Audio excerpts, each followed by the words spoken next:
Assalamualaikum warahmatullahi wabarakatuh. A'udzu billahi minasyaitonir rajim. Bismillahirrahmanirrahim. Alhamdulillahirabbil alamin.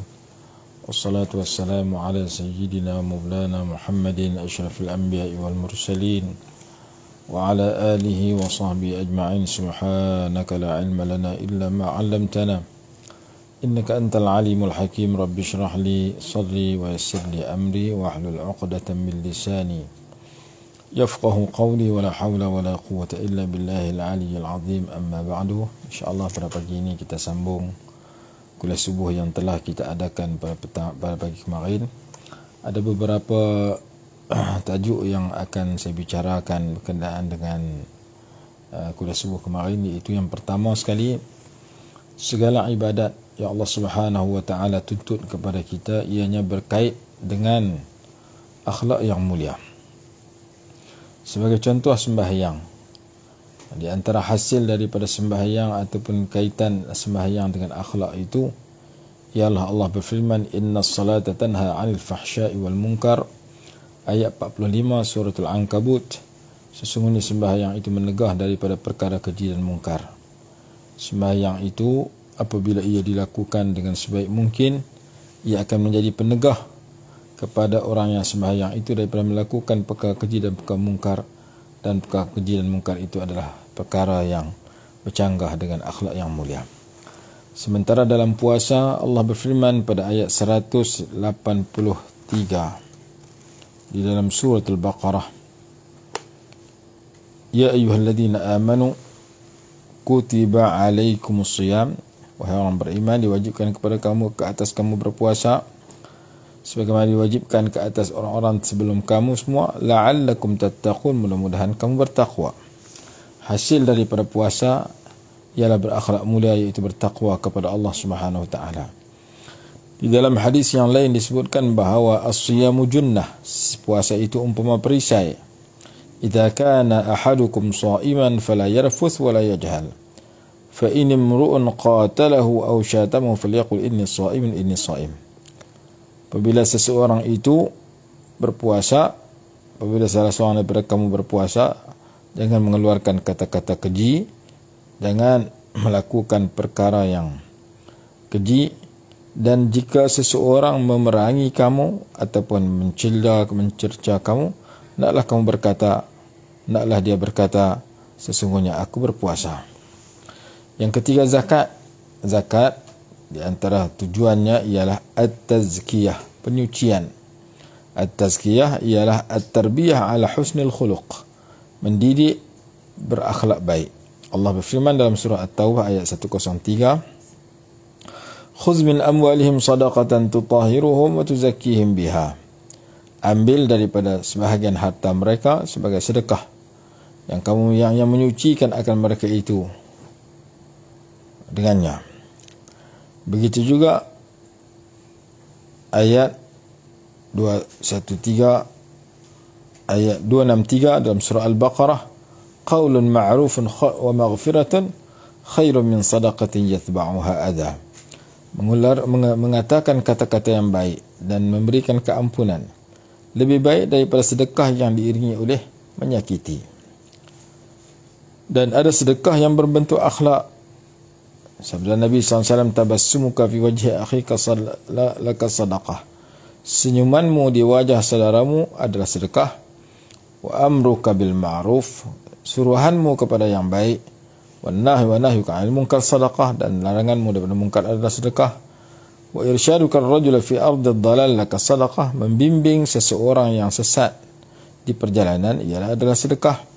Wa basaruka lirrajuli radi'is basar laka sadaqah, memperlihatkan sesuatu yang kepada orang yang pandangannya tidak jelas, kita perlihatkan apa yang dia tak nampak, sedekah. Wa imatuka al-hajar wasyauka wal 'azm 'an at-tariq laka sadaqah, menghilangkan sesuatu, batu atau duri atau tulang atau apa-apa sahaja yang mengganggu jalan, kita hilangkan sesuatu yang mengganggu jalan, ia juga berpahala sedekah.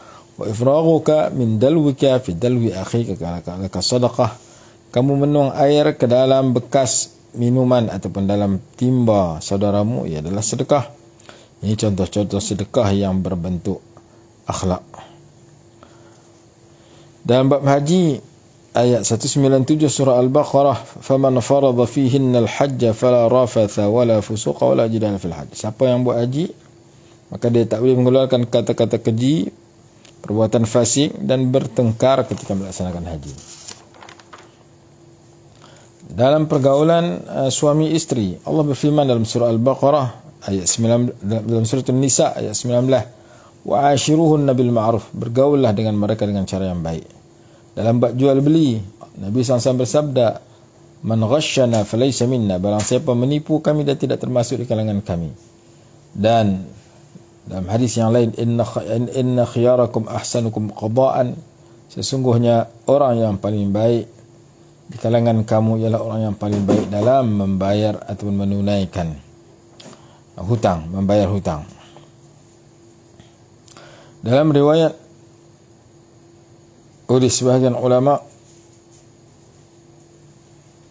innal 'abda la yablughu bi husnil khuluqihi 'azima darajatil akhirah wa syarafa al manazil. Sesungguhnya seorang hamba sampai dengan akhlaknya yang mulia akan kedudukan yang tinggi, darjat yang tinggi di akhirat. Dan Nabi SAW sendiri menggalakkan agar umat baginda berkelakuan baik. Athqalu syai'in fil mizan yawm al-qiyamah khuluqun hasanun. Rawahu Tirmidzi. Sesuatu yang paling berat dalam neraca timbangan seorang hamalan seorang hamba pada hari kiamat ialah berkelakuan baik. Dalam riwayat yang lain, inna an-nas lam yu'tau syai'an khairan min khuluqin hasan. Riwayat Imam At-Tabrani dalam Mu'jam al-Kabir, sesungguhnya manusia tidak diberikan kepada mereka sesuatu pemberian yang lebih baik daripada diberikan kelakuan yang baik. Dalam riwayat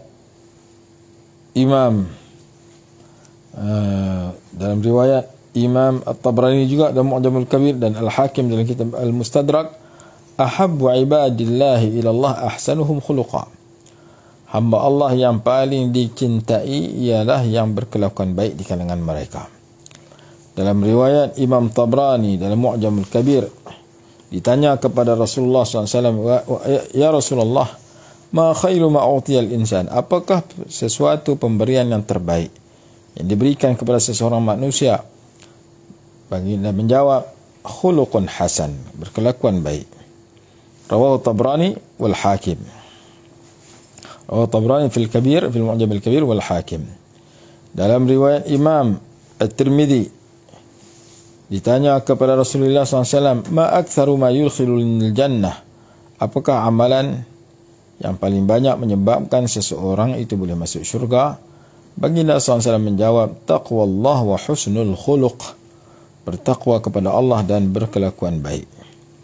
Dalam riwayat Al-Imam At-Tirmidzi juga, inna min ahabbikum ilayya wa aqrabikum minni majlisan yawmal qiyamah ahasinukum akhlaqan.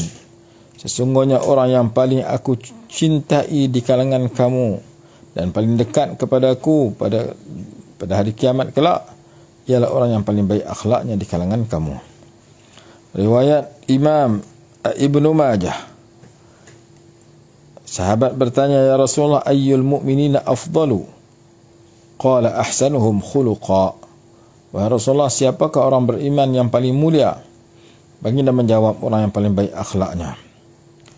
Maka hadis-hadis tadi kita baca, selepas seseorang insan itu menjadi orang yang beriman yang terbaik, setelah dia menjadi orang beriman, ialah ia an yatahalla bimakarimil akhlaq, bahawa ia menghias akan dirinya dengan akhlak yang mulia. Kemudian kita berpindah kepada tajuk berikutnya, iaitu bagaimana kita nak menjadikan diri kita orang yang berakhlak mulia. Apakah sebab-sebab yang menyampaikan seseorang itu kepada mencapai kelakuan yang baik? Ada 15 sebab yang disenaraikan oleh ulama dalam tajuk ini. Saya akan baca satu persatu secara ringkas untuk kita menghabiskan kuliah subuh kita pada pagi ini. Yang pertama, memohon pertolongan kepada Allah Subhanahu wa taala. Idza sa'alta fasta'in billah. Apabila kamu nak minta tolonglah kepada Allah. Maka salah satu daripada cara untuk mencapai akhlak yang mulia ialah kita sentiasa memohon pertolongan kepada Allah agar Allah menolong kita supaya kita mendapat akhlak yang mulia. Sebagaimana Nabi SAW berdoa dalam sebuah hadis, Allahumma hdini li ahsanil akhlaqi wa la yahdi li ahsaniha illa anta. Ya Allah, berikan petunjuk kepada saya untuk berkelakuan baik, dan tidak ada sesiapa yang dapat memberi petunjuk kepada berkelakuan baik itu melainkan hanya Engkau. Wasrif anni sayyi'aha wa la yasrif anni sayyi'aha illa anta. Dan jauhilah daripadaku akhlak yang buruk, dan tidak ada sesiapa yang dapat menghindarkan daripadaku akhlak yang buruk melainkan hanya Engkau. Itu doa agar kita mendapat akhlak yang mulia sebagaimana disebutkan oleh Imam Nawawi rahimahullah dalam kitab Azkar. Itu yang pertama. Yang kedua ialah kita mengikhlaskan niat. Kita mengikhlaskan niat dalam apa juga perkara kerana ia memberi kesan yang besar kepada kelakuan yang baik. Kita melakukan sesuatu kerana mengharapkan keridhaan Allah Subhanahu wa taala. Kerana mengharapkan dan mencari keridhaan Allah Subhanahu wa taala untuk mendekatkan diri kepada Allah, dan itu salah satu daripada sifat yang perlu ada, iaitu keikhlasan yang menyebabkan kita hampir kepada Allah Subhanahu wa taala.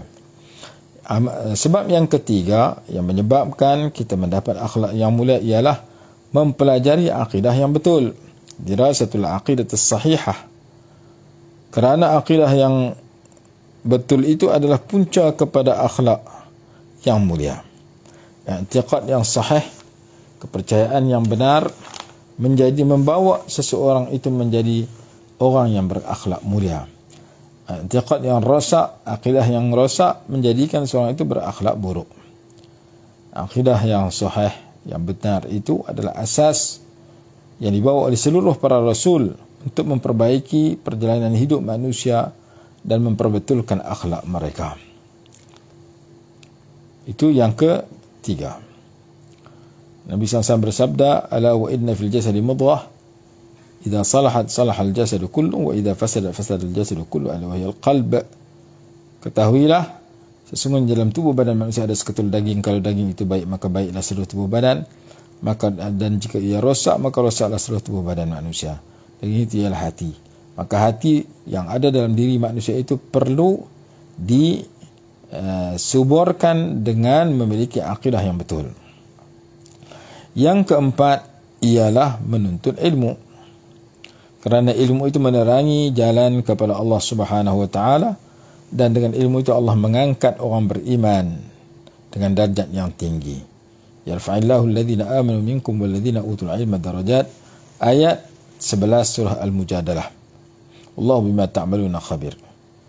Allah mengangkat orang beriman di kalangan kamu dan orang diberikan ilmu dengan darjat-darjat yang tinggi, dan Allah Maha mengetahui terhadap apa yang kamu semua kerjakan. Dalam hadis, man yuridillahu bihi khairan yufaqihu fid din. Orang siapa yang Allah hendakkan kebaikan untuk dirinya, Allah jadikan dia orang yang faham dalam agama. Dalam hadis yang lain, man salaka tariqan yabtaghi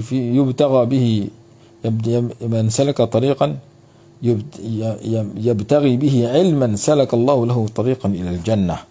Siapa yang menempuh satu perjalanan untuk menuntut ilmu, Allah permudahkan baginya jalan ke syurga. Dan ilmu yang dimaksudkan sini ya ilmu yang berkaitan dengan Al-Quran dan Sunnah. Kata seorang ulama, inna ajallal ulum huwa ma qarrabaka min khaliqika subhanahu wa ta'ala wa ma a'anaka 'ala al-wusul ila ridahu. Sesungguhnya, kata Imam Ibn Hazmin rahimahullah, sesungguhnya ilmu yang paling mulia ialah yang mendekatkan kamu kepada penciptamu, yaitu kepada Allah Subhanahu wa taala, dan membantu kamu untuk mencapai keridhaannya. Sebab yang kelima ialah mempelajari Al-Quran. Sesungguhnya Allah menghimpunkan dalam Al-Quran Al-Karim sifat akhlak-akhlak yang mulia. Allah suruh kita bertadabbur, meneliti maksud Al-Quran. Kitabun anzalnahu ilaika mubarakun liyadabbaru ayatihi wa liyatadhakkara ulul albab. Ayat 29 surah Sad. Quran ialah sebuah kitab yang telah kami turunkan kepada engkau yang diberkati supaya mereka meneliti dan memahami maksudnya, maksud ayat tersebut. Kemudian Quran juga menyuruh kita melihat kepada sirah Rasul, riwayat hidup Rasulullah SAW, dan mengikuti baginda. Dan Quran juga, Allah juga menyuruh kita mentaati baginda. Laqad kana lakum fi Rasulillahi uswatun hasanah. Sesungguhnya bagi kamu semua pada diri Rasulullah SAW itu adalah contoh ikutan yang baik. Liman kana yarjullaha wal yawmal akhir wa dzakarallaha katsira. Bagi mereka yang mengharapkan keridhaan Allah dan kejayaan pada hari akhirat dan menyebut kepada akan mengingati Allah dengan disebut dengan zikir yang banyak. Suratul Ahzab ayat 21. Ketika ditanya kepada Sayyidah Aisyah radhiyallahu ta'ala anha tentang akhlak Nabi sallallahu alaihi wasallam, baginda menjawab, Sayyidah Aisyah menjawab radhiyallahu anha, kana khuluquhul Quran. Adalah akhlak baginda adalah Al-Quran. Hadis Imam Ahmad. Yang keenam, sebab yang keenam yang menyebabkan seseorang itu berkelakuan baik ialah kathratul a'malis salihah, memperbanyakkan amalan-amalan yang baik, memperbanyakkan amalan salih. Amalan salih itu merupakan asas yang dibina ke atasnya tentang ilmu akhlak. Sebab yang terbesar untuk mempermudahkan segala urusan dan menjadikan seorang itu berpegang dengan agama yang sahih yang betul. Apabila dia bersungguh-sungguh dalam melakukan amalan mentaati Allah SWT, menjauhi segala dosa maksiat dan mendekatkan dirinya kepada Allah Ta'ala dengan ibadat, antaranya berakhlak mulia. Bahkan berakhlak mulia itu merupakan amalan yang menyebabkan dapat pahala yang banyak dan dipuji kesudahan dan hasil dan balasannya. Allah berfirman dalam surah Maryam, innal ladzina amanu wa 'amilus salihati sayaj'alu lahumur rahmanu wudda. Sesungguhnya orang-orang beriman dan beramal saleh, ayat 96 surah Maryam. Sesungguhnya orang yang beriman dan beramal saleh, Allah yang Maha Pemurah akan menjadikan bagi mereka itu akan kasih sayang. Di antara nikmat Allah kepada hambanya yang menghimpunkan antara iman dan amal saleh, dan Allah janjikan bahawa Allah akan jadikan bagi mereka itu mahabbatan wa widadan fi qulubi awliyaihi wa ahli samai wal ard, perasaan cinta dan kasih dalam hati orang-orang yang hampir kepada Allah dan penduduk langit dan bumi kepada orang yang beriman dan beramal saleh. Dan dia juga merupakan, amal saleh merupakan sesuatu yang diakui oleh Islam, boleh mendekatkan, boleh menjadikan seorang itu berakhlak mulia. Dalam sembahyang, inna salata tanha 'anil fahsya'i wal munkar, diceritakan dah tadi, sampai kepada sembahyang, puasa, zakat, haji, kemudian pergaulan suami isteri dan jual beli. Wailun lil mutaffifin, celakalah bagi orang yang tidak cukup sukatan dalam berjual beli. Dan secara umumnya Nabi SAW menceritakan akmalul mu'minina imanan ahsanuhum khuluqa, orang beriman yang paling sempurna imannya ialah yang paling baik akhlaknya. Orang yang kurang imannya, kuranglah akhlaknya, kuranglah agamanya. Yang ketujuh ialah uluwul himmah, semangat yang tinggi. Semangat tinggi itulah rezeki yang Allah berikan kepada orang yang Allah kehendaki dengan hamba-hambanya. Orang yang bersemangat tinggi ingin kepada menjadi orang yang terbaik dalam segala sesuatu, dalam merendah diri, dalam berakhlak mulia, dalam bersifat rahmat, dalam ikhlas, dalam redha dan sebagainya. Dalam riwayat yang lain, dalam sebuah riwayat, Nabi SAW bersabda, Inna Allah yuhibbu ma'aliyal umur wa ashrafaha wa yakrahu safsafaha. Sesungguhnya Allah kasih kepada perkara-perkara yang tinggi, perkara yang mulia. Yang ke-8, mengikut kepada Nabi SAW. Kerana Nabi SAW diisytiharkan oleh Allah sebagai orang yang paling mulia akhlaknya. Dalam suratul Qalam, wa innaka la'ala khuluqin azim. Sesungguhnya engkau berada dalam akhlak yang termulia. Dan dalam ayat surah At-Taubah 128, laqad ja'akum rasulun min anfusikum azizun 'alaihi ma 'anittum harisun 'alaikum bil mu'minina raufur rahim. Nabi SAW amat belas kasihan kepada umatnya berdasarkan ayat ini. amat belas kasihan dan penyayang kepada orang beriman. Ayat 128 surah At-Taubah. Sesungguhnya telah terhimpun pada diri Rasulullah SAW semua akhlak-akhlak yang mulia, semua kebaikan, seperti sifat pemalu, sifat pemurah, sifat berani, menunaikan janji, lemah lembut, mulia, bercakap benar dan sebagainya. Yang kesembilan ialah berdoa. Allah berfirman, wa qala rabbukum ud'uni astajib lakum, dan Tuhanmu telah berfirman, naklah kamu berdoa kepada aku nescaya aku mustajabkan bagi kamu. Kamu hendaklah berlindung kepada Allah Subhanahu wa taala, mengharapkan kepada Allah agar Allah kurniakan kepada engkau akan akhlak yang mulia. Dalam sebuah hadis riwayat Imam Muslim, sesungguhnya dalam satu malam itu, pada setiap malam itu ada satu waktu tidak berjumpa akan dia oleh seorang muslim. Ia memohon kepada Allah kebaikan dunia, urusan dunia dan akhirat, melainkan Allah berikan kepadanya yang demikian itu pada setiap malam. Jadi ini di antara waktu doa mustajab. Setiap malam ada waktu doa mustajab. Diharapkan kita berdoa, ditawarkan kita berdoa setiap malam supaya doa mustajab. Salah satunya supaya kita mendapat akhlak yang mulia. Dalam hadis yang lain, di akhir malam Allah Ta'ala menawarkan, siapa nak berdoa aku nak mustajab, siapa nak minta aku nak beri, siapa nak mohon ampun aku nak ampun dosanya. Dan Nabi SAW berdoa, Allahumma hadini li ahsanil akhlaqi la yahdi li ahsaniha illa anta wasrif anni sayyi'aha wa la yasrifu anni sayyi'aha illa anta. Itu kalau baca untuk seorang. Kalau untuk ramai, Allahumma hdina li ahsanil akhlaqi la yahdi li ahsaniha illa anta wasrif anna sayyi'aha wa la yasrifu anna sayyi'aha illa anta. Hadis ini diriwayatkan oleh Al-Imam Al-Bukhari, diriwayatkan oleh Imam Muslim, tentang memohon agar dikurniakan kelakuan yang baik. Yang ke-10, amalan yang ke-10, sebab yang ke-10 yang menyebabkan kita berkelakuan baik ialah as-suhbatus salihah, bersahabat dan berteman dengan orang-orang yang mulia. Barang siapa yang temannya orang yang mulia, ia akan mendapat faedah daripada kemuliaan temannya itu. Berdasarkan sebuah hadis yang bermaksud, perumpamaan orang yang duduk dengan orang yang baik dan orang yang jahat seperti orang membawa minyak kasturi dan orang yang menjadi tukang besi. Orang membawa minyak kasturi sama ada dia memberikan minyak kasturi itu kepada engkau, ataupun engkau menjualnya kepada engkau, ataupun sekurang-kurangnya engkau dapat menghidu bau wangi daripadanya. Sementara tukang besi sama ada ia membakar pakaianmu, ataupun kamu akan menghidu bau yang busuk daripada dapur tempat besinya itu. Dan riwayat yang lain menyatakan, ar-rajulu ala dini khalili, seseorang yang menurut agama sahabat karibnya, teman karibnya, maka adalah seseorang itu perhati siapakah yang menjadi teman karibnya. Maka as-suhbatus salihah, berteman dengan orang yang baik, adalah antara faktor besar yang menjadikan kita berkelakuan baik. Lebih-lebih lagi orang yang baik itu bila kita temani ialah al-ulama warasatul anbiya. Kita menemani orang-orang alim, orang saleh yang menjadi pewaris para nabi, maka kelakuan baiknya akan berpindah kepada kita. Dalam suratul Furqan, Allah menyatakan bagaimana menyesalnya orang zalim kerana mereka menjauhi orang yang baik.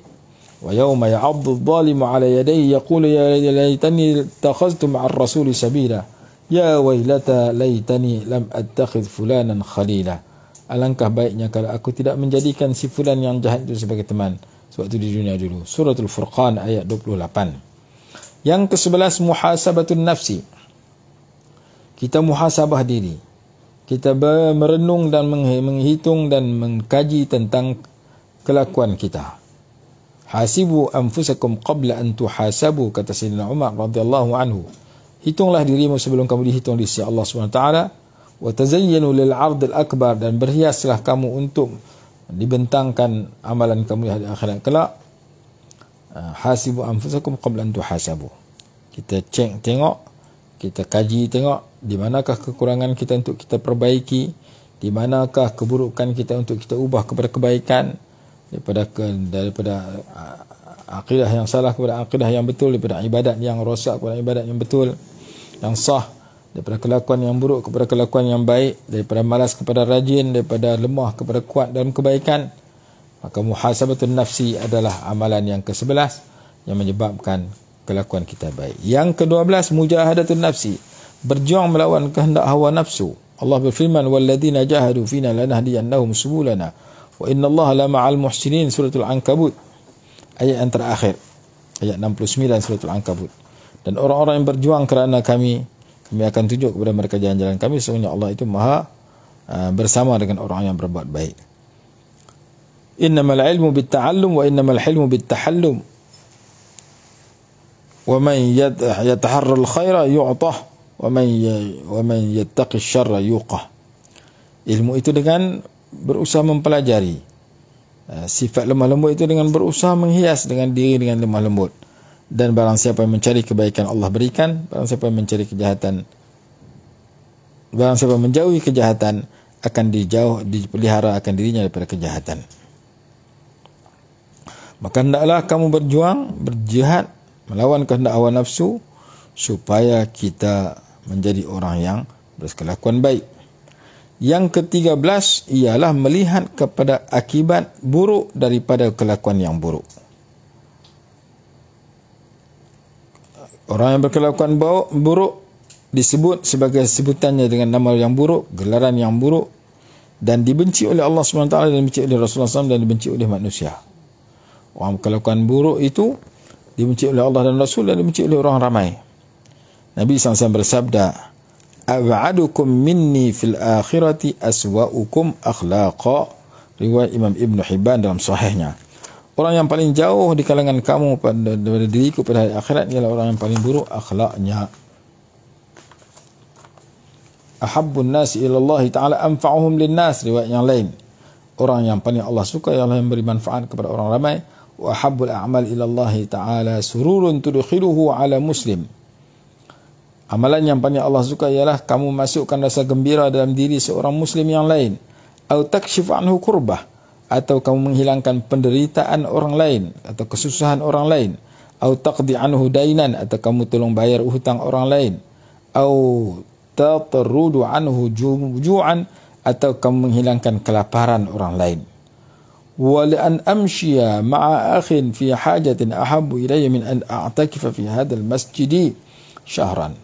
Sesungguhnya aku berjalan dengan saudaraku yang berhajat, lalu aku bantu tunaikan hajatnya itu, lebih aku sukai daripada aku berantikaf dalam Masjid Nabawi, Masjid di Madinah ini selama 1 bulan. Wa man kaffa ghadabahu satarallahu auratah. Siapa yang mengawal kemarahannya, Allah tutup auratnya, Allah tutupkan keaibannya.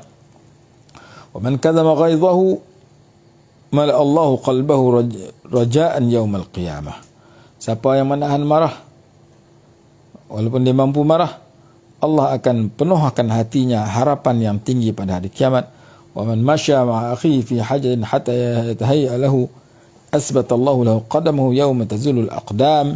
Barang siapa yang berjalan bersama saudaranya, menunaikan hajat saudaranya, Allah akan tetapkan kakinya pada hari tergelincir sebahagian kaki pada hari kiamat kelak. Yang sebelum akhir, yang ke-14, tadakkurul maut wal khauf min su'il khatimah, mengingati mati dan takut daripada ditimpa kematian yang buruk. Maka orang yang mengingati mati akan mendorong dia berkelakuan baik, dan supaya hari kiamat dia dekat dengan Nabi SAW. Inna min ahabbikum ilayya wa aqrabikum minni majlisan yawmal qiyamati ahasinukum akhlaqa. Sesungguhnya orang yang paling aku sukai dan paling dekat dengan aku pada hari kiamat ialah orang yang paling baik akhlaknya. Wa inna abghadakum ilayya wa ab'adakum minni majlisan yawmal qiyamah ath-thartharun wal mutashaddiqun wal mutafayhiqun, ila akhir hadis. Kemudian yang ke-15, istihdar na'imil jannah wa adabin nar, menghadirkan dalam diri perasaan seolah-olahnya dia melihat nikmat dalam syurga dan siksa dalam neraka. Apabila seseorang itu merasakan bahawa Allah sedang menanti dan menyediakan nikmat yang baik kepada orang baik, sebagaimana janji Allah Subhanahu wa taala dalam sebuah hadis qudsi, a'dadtu li'ibadiyas salihina ma la 'ainun ra'at wa la udhunun sami'an wa la khatara 'ala qalbi bashar. Aku sediakan kepada hamba-hambaku yang saleh, yang baik-baik itu, sesuatu nikmat yang tidak pernah dilihat oleh mata dan tidak pernah didengar oleh telinga dan tidak pernah terlintas dalam hati seseorang manusia. Faqra'u in syi'tum, bacalah wahai umatku jika kamu kehendaki. Firman Allah Subhanahu wa taala dalam surah As-Sajdah, fala ta'lamu nafsum ma ukhfiya lahum min qurrati a'yunin. Tidak ada seseorang pun yang mengetahui apakah yang disimpan, disediakan, disembunyikan untuk mereka daripada nikmat yang membahagiakan mereka. Fala ta'lamu nafsun ma ukhfiya lahum min qurrati a'yunin jazaa'an bima kanu ya'malun. Surah As-Sajdah ayat 17.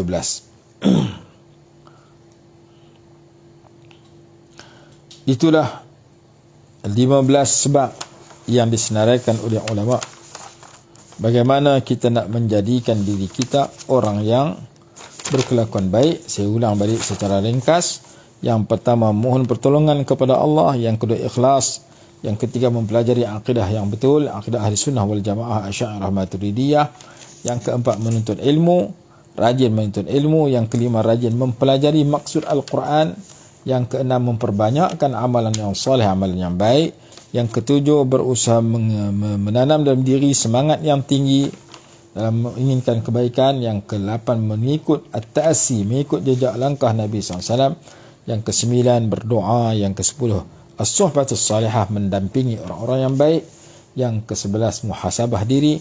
Yang ke-12, mujahadah nafsu, melawan hawa nafsu. Yang ke-13, melihat kepada akibat buruk sekiranya seseorang itu tidak menjauhkan dirinya pada akhlak yang buruk.